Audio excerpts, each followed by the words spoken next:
Hello, my name is Andrea and I am going to interview a teacher of a primary school.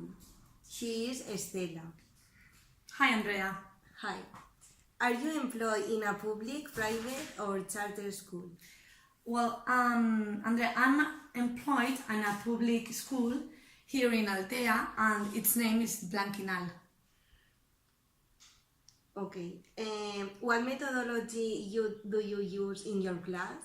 Well, I use different kinds of methodology, but in my English class, I almost always communicative methodology, but it doesn't imply that I don't use the traditional ones. I'm an eclectic woman in this way. I want my pupils learn English in a different ways and kinds of study. For example, role plays, communicative situations, song, grammar exercises, crafts. So, Okay.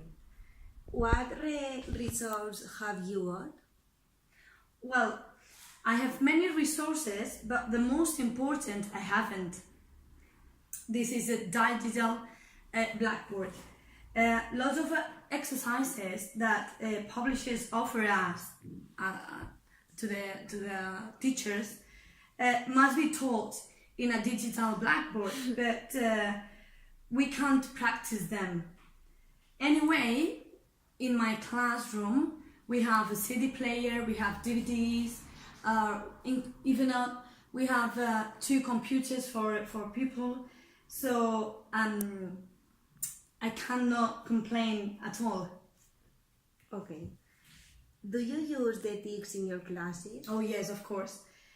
One of the competence is digital competence, so we must work in it.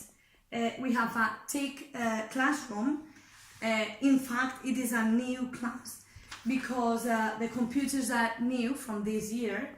So we go to this class in order to find information, practice the pronunciation, play games, fill the gaps, so all types of exercises.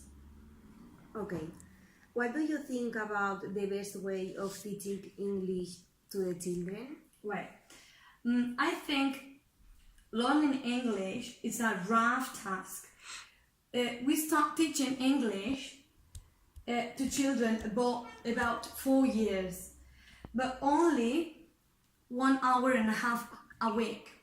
In primary education, the situation is different. We have 2 subjects. One of them is art and crafts, and the other one is English language. So the biggest problem we have is that the teachers can only stay 4 hours a week. So we have not much time to perform so much as we want.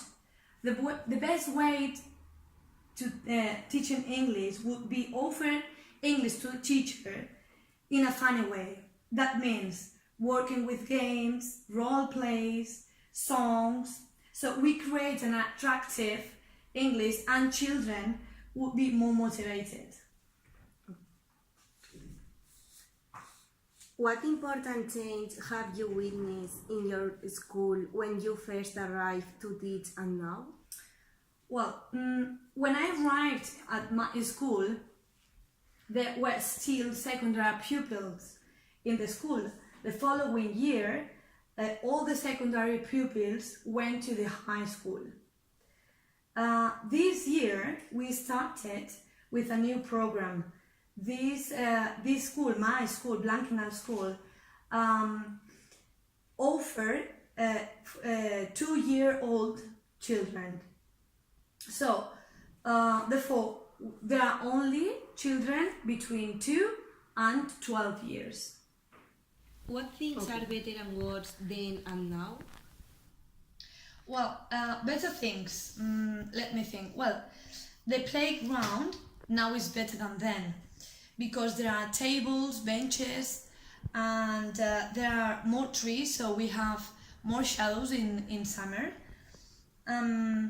The kitchen has been rebuilt, and the dining ceiling as well. Worst things, well, in my personal opinion, I miss secondary pupils, but only the 2 first years. I think it's better that these pupils, or these children, go to high school later when they are 14 years, because in the high schools, most of them want to grow too fast and they lose themselves. Okay. How different is the school or the students now and when you were a pupil? Well, there is a huge difference between my primary school when I was a pupil then and now. Overall pupils. There were as many pupils, there were not as many pupils then. There were only in the whole school about 10 foreign children, maybe. Now there are classes that with 15 children, about 15 children, yes, and at least 10 are foreign. They are from Russia, China, Romania, France, Ecuador. Okay. What will this school be like in the future, 20, 15 years from now? Well, I have no good expectations in my case, in my school, because it's a very old building, so all the improvements we want to make have lots of problems. For example, the optical fiber or the cabling. The town hall must be must waste lots of time and money, and here there is a big problem in Blanquinare school in order to make a modern and functional school, because things are changing and are evolving. To let me ask this question. Thank you. Okay, you're welcome.